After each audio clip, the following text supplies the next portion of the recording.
Hi, this is Courtney, and I'm here to talk to you a little bit today about yoga teacher burnout. I'm sitting here in between classes, and this is not my first time to experience it. And it's a little scary to experience it because I'm in the job of training teachers, but I think it's an important subject. And when I try to find information on it, it can be really hard. I listened to a podcast the other day that it was okay, but it didn't really address where I was, and I want to talk about how I got to where I was.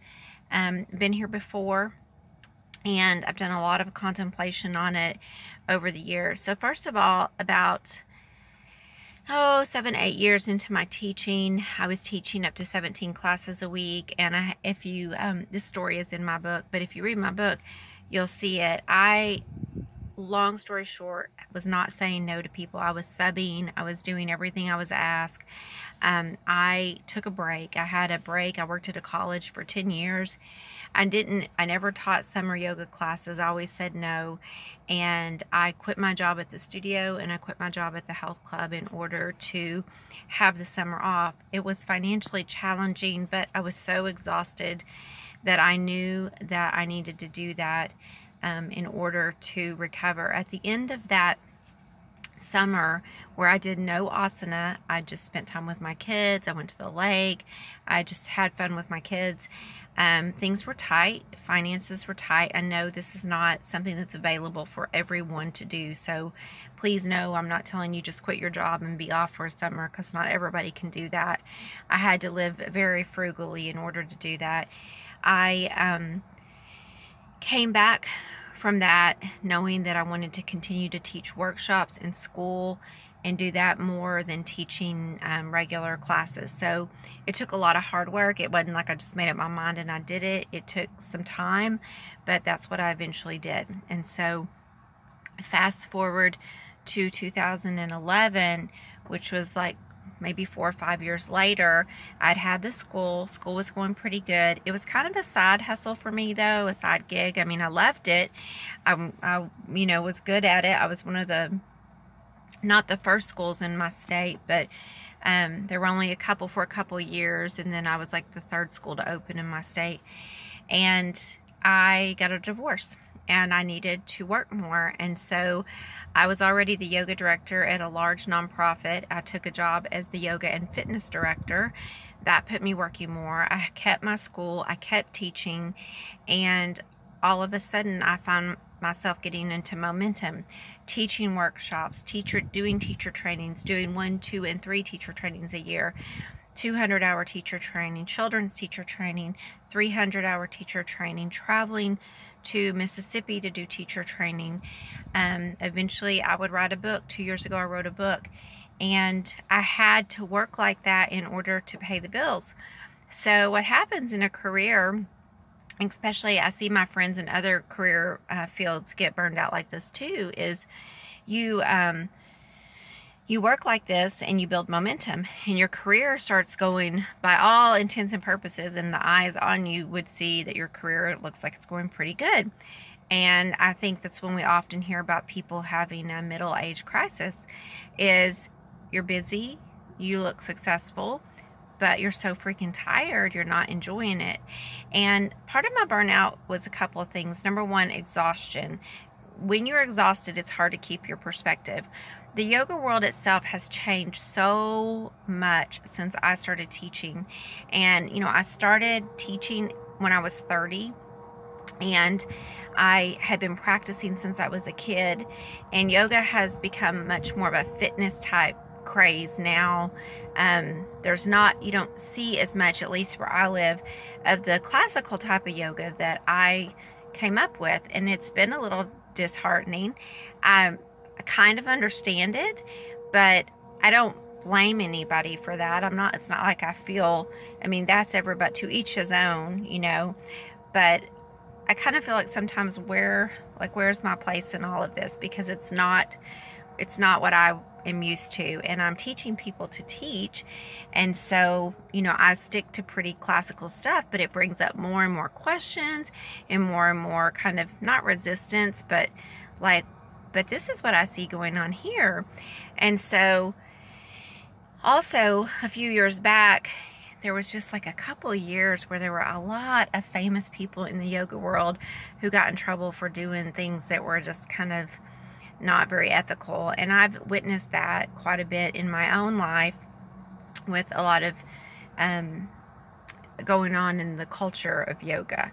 So it's not the yoga itself, it's sometimes the culture of yoga can be a little disheartening and a little, you know, it's just, there's some yuckiness. And I know that that is in all fields. I get that. I work with people every day from all walks of life, and I get that this is not just a yoga thing. So I love working. I love going to classes, but I find myself, you know, working 5 days a week now, working 2 to 3 weekends a month, teaching workshops and school. And while I love it, I've sustained it for so long because I was a single parent, that now that I'm remarried, I'm feeling, you know, like, do I have to work this hard? Do I need to go to work 5 days a week and work 2 to 3 weekends a month? So what I have done, I'm going to give you some tips of what I've done. I had a class I was teaching at night. I gave up that class. That was the easiest thing to do. It took me about 6 months to make the decision. It made pretty decent money for me. It made enough to pay my car payment. But I decided that overall, you know, it was hard for me to come home from working in rehab and then go back and teach again. It was another 60-mile round trip in a different direction. So I let that go. Then I'm making a plan, and I made the decision that in the next 18 months I would close my school. I'm in the midst of a school right now, and I have another one on the books that I'm taking people for. And when that one's over, I've decided to close my school, which is really scary because, you know, that's what I've done for 10 years. That's what I know, and that's how I've made my living, and I love it.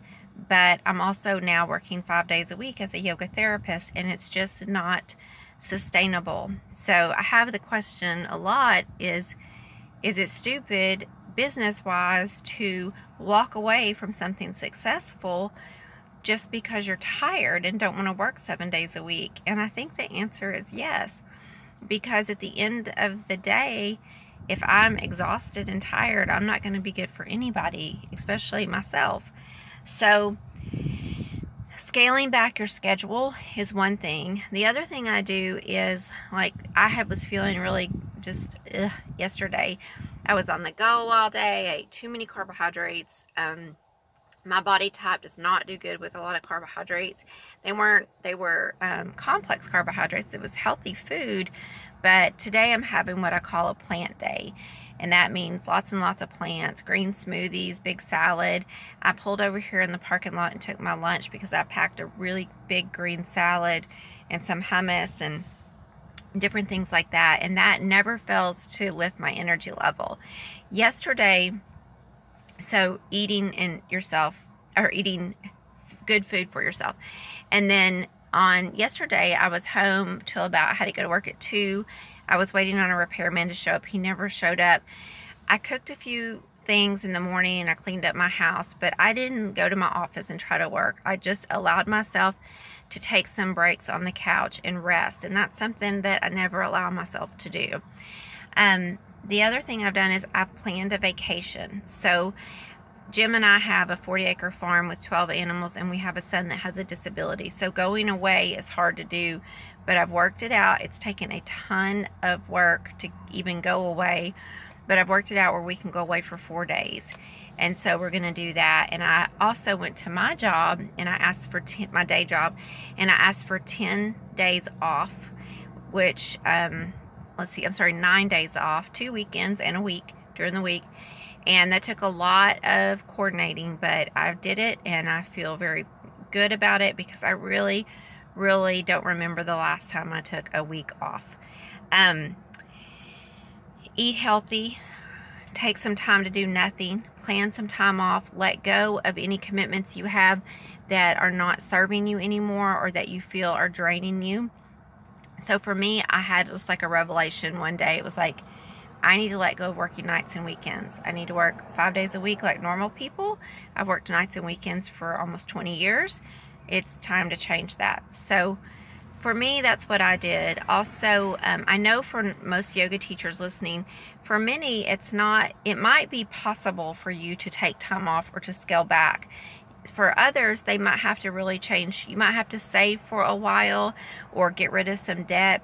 If that's what you need to do, do it. Get rid of debt. Get a savings fund in place. One year, I saved enough to work part-time for a year to write my book.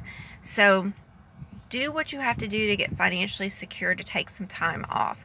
And then you might have a different perspective, because you can't have good perspective when you're exhausted and you're giving and giving and giving of yourself every day and you're not really filling your cup. So good food, lots of do stuff that makes you happy. Go to the movies, go hang out with friends. But you need to have at least one full day off a week, if not 2. I think 2 is really better. And scale back. And it's okay, actually, to find another kind of job that's not in the yoga world. I know a lot of yoga teachers who do that to get benefits and things, and just teach yoga as a side gig. Let go of trying to have your identity around yoga. There's so many people teaching out there now and so much going on that it can feel really exhausting if you're trying to be competitive in the yoga market. All right, I hope that helps you. Thank you.